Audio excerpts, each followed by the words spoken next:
Approximately 70% of adults will experience a traumatic incident in their lifetime. That's probably surprising to hear. And out of the 70% who are involved in a traumatic incident, roughly 1/3 of those people will end up struggling with post-traumatic stress disorder. And for first responders, such as police, paramedics, or military personnel, it's not a matter of if you're going to experience a traumatic event, but when and how often. Hi everyone, I'm Trevor Sullivan from Sullivan Associates Clinical Psychology. And today I'm going to talk about what to do to cope after being involved in a traumatic incident. Before we get started, I invite you to subscribe to this channel. And if you're on YouTube, click the alert notification. That way, when we release more videos like this, you'll get notified. To start, it's important to define what a traumatic incident is. A traumatic incident is an event that can cause physical, emotional, spiritual, or psychological harm. And for an event to qualify as traumatic, the person involved in the incident would need to experience strong feelings of distress related to a threat or a perceived threat towards themselves or somebody else. Examples of traumatic events include domestic, family, or dating violence, community violence such as bullying, assault, or burglary, sexual or physical abuse, a natural disaster such as a fire, a serious car accident, a sudden unexpected death of someone close to you, a serious workplace accident, a serious injury such as being burned, human trafficking, or a major surgery or life-threatening illness.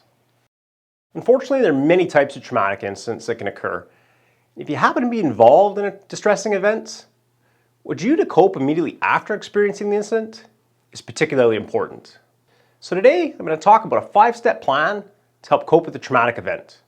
For my first step, it's important to do something cognitively demanding after being involved in a traumatic incident, if at all possible. This strategy bucks conventional wisdom, as it had been previously thought that it's important to talk about the incident right away. In a 2017 study by Dr. Lalitha Laduri and colleagues, they had participants complete cognitive tasks such as counting, doing puzzles, or playing the computer game Tetris within 6 hours of being involved in a serious car accident. Anyone unfamiliar with Tetris, this game involves stacking tiles with the goal of not leaving any spaces or gaps. Results from the study showed that people who played Tetris had 62% fewer traumatic memories when compared with people who did puzzles, counted, or simply did nothing at all. So you're probably wondering, why did Tetris help?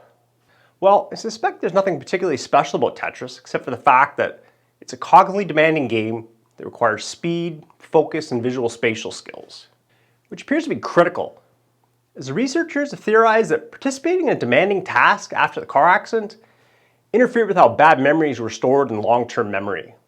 They also found there's roughly a 6-hour window of opportunity where engaging in a demanding task, as opposed to be focusing on the traumatic incident, can help to decrease the impact of the traumatic memories. So if you're unfortunately involved in a traumatic incident, I encourage you to engage in a demanding cognitive task, such as playing a computer game within the first 6 hours after the incident. For my second step, I encourage you to use mindfulness. This is a very versatile strategy that's gained a lot of notoriety in the scientific literature. It's been shown to be effective with helping people to cope after being involved in a traumatic incident, and there's also research to show that using mindfulness can help to minimize the psychological impact of being involved in a traumatic event. Or said another way, it can be used as a preventative strategy. In a 2019 study by Dr. Gunas Savink and colleagues, they had study participants complete an 8-week course in mindfulness before being exposed to a fearful memory. Results showed that mindfulness can help to minimize the effect of fearful memories. And of particular interest, the researchers found that using mindfulness helped to change the way the brain processes fearful memories. Being mindful also helped the study participants improve their ability to recall what it feels like to be safe, which makes it easier to cope with the fear. So for a quick introduction to mindfulness, there are 4 key steps to follow. First, it's important that your body be in a relaxed position. It doesn't matter if you're sitting, standing, moving, but you need to be comfortable. Second, focus on taking slow, deep breaths from your stomach. Third, you need something to focus your attention on. It could be your breathing, a picture on a wall if you're sitting, or even focusing on treetops if you're outside walking. Fourth, you want to allow thoughts to come naturally, but the goal is not to engage or judge them in any way. Instead, you want to treat your thoughts as thought bubbles that are just floating by and you don't need to bother with for a little while. So I encourage you, make a mindfulness part of your daily routine by starting with as little as 5 minutes a day. There are studies to show that even relatively short periods of mindfulness can be helpful. For my third step, it's very important to lock down on healthy living habits after being involved in a traumatic incident. Following a traumatic event, the body is likely contending with high levels of cortisol, which is the main stress hormone, and adrenaline, as this is a natural physiological response to feeling threatened. So at this time, it's very important to focus on healthy living habits to help normalize your mind and body. A few important healthy living habits to prioritize include, first, getting regular sleep. Focus on getting 8 hours, and if you struggle to sleep, focus on simply lying down and relaxing as best you can. Second, drink water regularly. Your body's 60% water, and you want to avoid additional stress on the body, such as being dehydrated or promoting further inflammation, which is another stress response. Third, eat regular healthy meals. Even if your appetite's poor, you want to eat small meals or snacks so you have consistent fuel for energy. Fourth, exercise regularly.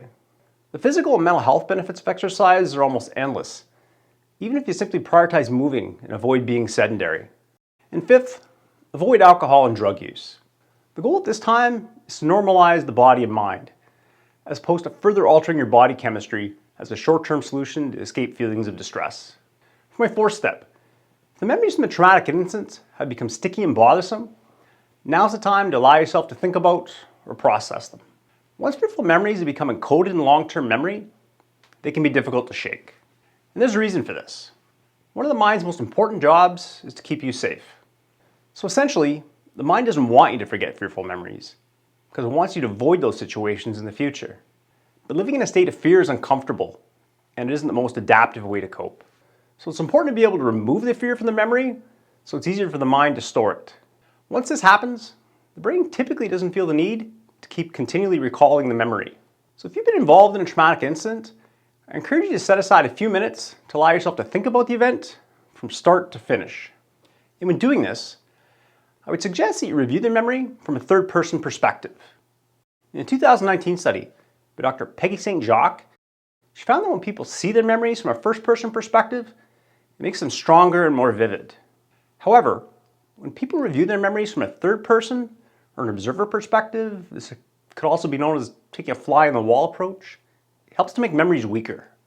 And when you finish reviewing, also known as processing the memory, I'd suggest rating how much distress you experience, but rating it on a scale of 0 to 10, where 0 is no distress, 5 is moderate distress, 10 is extreme distress.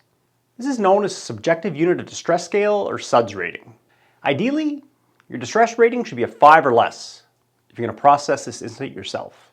If your rating is higher than that, I highly suggest working with a psychotherapist or psychologist who's experienced with treating traumatic incidents, so you aren't left to cope with high levels of distress on your own. For my fifth and final step, it's very important to change the channel in your mind, so to speak, after taking time to process a traumatic incident. Once you begin processing a traumatic event, it can be difficult to stop, as your mind wants you to pay attention to it. However, processing memories is best done in relatively short spurts, as continuing to go over the incident repeatedly for extended periods of time will likely make it worse. So when you finish processing a memory, it's important to engage in a task that's cognitively demanding to help change the channel in your mind, just like I mentioned in step 1. In this particular case, one of the best ways to do this is to engage in a conversation with someone else about a different topic, or if you're by yourself, engage in a cognitively demanding task, such as playing a computer game. Even then, it's likely you're still going to be tempted to go back to the incident and continue to process it. At this point, it's best to set a time in the future when you can process the incident and return to whatever task you're focusing on. Remember, slow and steady wins the race when it comes to successfully managing a traumatic incident. So to provide a quick recap, first, it's important to do something cognitively demanding after being involved in a traumatic incident, such as playing a computer game that requires focus and speed.